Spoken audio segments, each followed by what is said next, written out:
You're getting more solar, getting more electric vehicles into the market where silver is a key component. If you don't have silver, you don't have solar. Right now, it hasn't seen that massive big uptick that you usually see like lithium and iron ore when you have a supply deficit.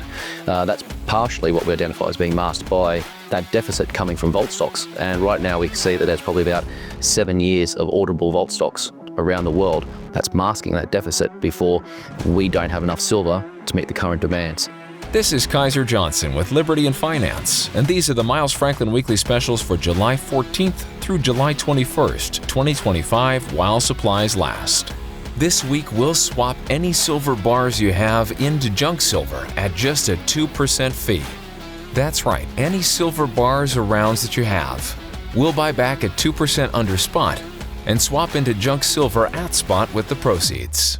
It's a quick and easy way to move from large quantities of bullion into junk silver at the lowest cost in years. To order our specials or any of the many other options we have available, call us at 1-888-815-4237. That's 1-888-81-LIBERTY. We're available after hours and on weekends, and we look forward to speaking with you.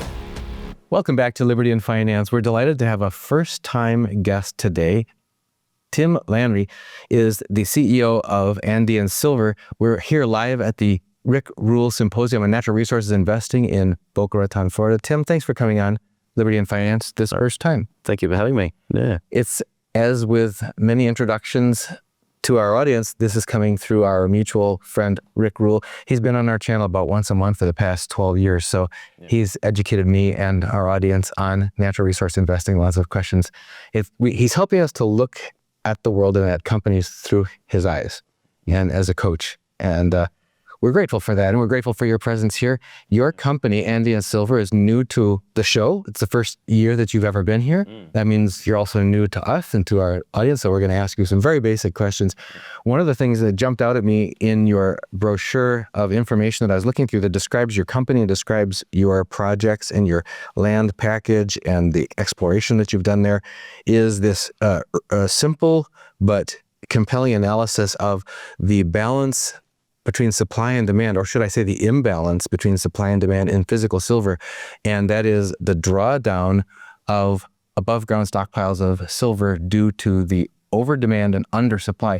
In fact, I was just going to note here, just for the viewers, this blue line is the trend on supply, mining output, and it keeps dropping year over year, not increasing, but the demand is the dotted line, and that's increasing, and so the above ground supply is being drawn down.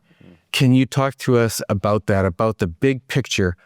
Because that really sets the background, the stage for the context in which any mining or exploration company is going to be operating, and it'll affect the financial performance going forward because of that. So help us understand that, and then we're going to dig in and ask some questions specifically about Andean Silver in just a moment. No, excellent. Well, thank you for having me. Just to get started, silver was one of, when we started the company, we tried to identify the commodities for the future that are going to increase in value. So silver was rapidly identified as one of those commodities. And when we started analyzing all the metal trends over time, as you just showed, we identified that the production and recycling has remained flat. But about 5 years ago, you're starting to get this massive uptick in production on silver that hasn't been seen previously. Demand. And this coincided with the decarbonisation trend, where you're getting more solar, getting more electric vehicles into the market, where silver is a key component. If you don't have silver, you don't have solar. And as the most conductive metal in the world, it's used mostly in EVs and electronics around the world. So the more we electrify, the more silver is in demand. And right now, it hasn't seen that massive big uptick that you usually see like lithium and iron ore when you have a supply deficit. That's partially what we identify as being masked by that deficit coming from vault stocks around the world. And right now we see that there's probably about 7 years of auditable vault stocks around the world that's masking that deficit before we don't have enough silver to meet the current demands, let alone the increasing demand for future wind, future solar, replacing the solar that's already in place right now, and increased electric vehicles into the market. That's one of the things that Rick Rule often talks about when he looks at the big picture of I guess, ethics and morality in the world. He talks about the lack of access to electricity by a huge swath of the world's population, and it's understandable that there's a movement afoot to expand electrification to those areas. That drives a lot of demand when electronics can then be used for silver as one of the most popular metals necessary and irreplaceable in electronics and that sort of thing. Now, the location of your land package is in South America, in Chile, I understand? Yeah. Can you talk to us about what drew you to that resource? We were actively searching globally for silver, and the countries that we identified was typically South America. Australia, where we're from, silver is but a byproduct of gold mining, so it's not a really major component. So the Australian market doesn't really have that much silver. So we identified South America, specifically Chile, Argentina, Peru, as prime silver districts for investing with solid governments. This project itself, it sits in a belt of rocks that hosts, world-class deposits of Cerro Negro for Newmont, Cerro Vanguardia for AngloGold Ashanti, Hochschild Mining in San Jose, and Pan American is down there as well. So this deposit is part of that group of rocks. So, multi-100 million ounce silver equivalent deposits through that belt of rocks. This deposit historically has been around since 1995. It was established by Core Mining as their second ever operation that they owned. So the mining life of this project is from 1995 through to 2022 when it was placed on care and maintenance. We knew about the project from all the research that we were doing. So we happened to come across it at a time when it was a distressed asset and on care and maintenance. So we were effectively in the right place at the right time, did our research before, so we knew the asset and just leapt on the project and acquired it. What we saw in it was the sheer exploration upside. So we had about 400 square kilometers within the belt that we control. Historically, in the last 30 years, they've only really identified 40 square kilometers. So we still got, 90% of the entire project area that is underexplored. And that's what we're doing now, is going back and putting modern approach to this entire tenure. It's interesting because we're sharing a story a little bit similar to this from numerous companies, and that is that in the current marketplace where we have this big imbalance in ramping up demand, not enough supply to meet it, that existing brownfields that had been, for one reason or another, abandoned or mothballed or whatever, are now being put back into renewed exploration, sometimes with new techniques and new approaches, new management, new tools. What's different about the way that you're approaching the site compared to the operation that was there and left it in 22? So previously they were chasing high-grade veins. They didn't really do that exploration work to grow the project. So it was one of those projects that, as you constantly see, has 2-3 years ahead of it all one time. At the point in time, silver and gold were low. It was a bit of a struggling asset in a portfolio of other assets. So it really didn't have a choice but to be put in care and maintenance at the time.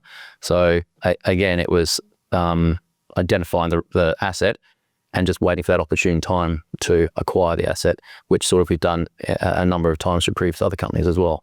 It's interesting because our audience is not only interested in natural resource investing, they're also pretty dedicated bullion stackers, and they've been watching the price and the availability of investable retail investable bullion and looking for opportunities to enter that prior to it becoming more popular and more demand, which sometimes makes it difficult to get a hold of.